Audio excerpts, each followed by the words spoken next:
మామిడి గుజ్జు పరిశ్రమల వద్ద టోకన్ పంపిణీలో రాజకీయ నాయకుల అధికారుల ప్రమేయం లేకుండా చర్యలు తీసుకుంటున్నామని చిత్తూరు జిల్లా కలెక్టర్ సుమిత్ కుమార్ పేర్కొన్నారు.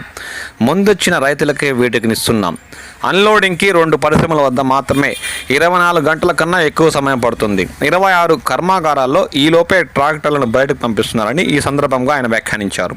పరిశ్రమల్లో ప్రతిరోజు 7,000 టన్నుల మామిడిని గుజ్జుగా తయారు చేయవచ్చు.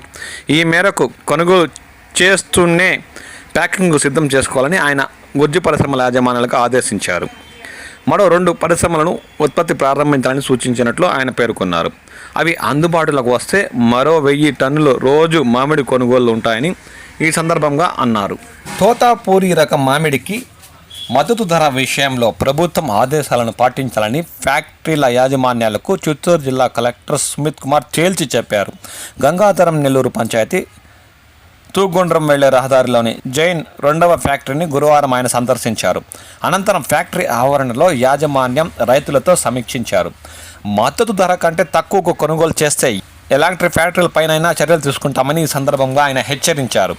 ఫ్యాక్టరీల వద్ద రైతులు, ట్రాక్టర్ డ్రైవర్లకు ప్రభుత్వం సహకారంతో తహసీల్దార్, ఎంపీడీఓ సిబ్బంది కలిసి శుక్రవారం నుంచి రోజు ఉదయం టిఫిన్, మధ్యాహ్నం భోజనం సౌకర్యంతో పాటు విశ్రాంతి తీసుకోవడానికి షెల్టర్, తాగునీటి వసతి కల్పించాలని వారిని ఆదేశించారు.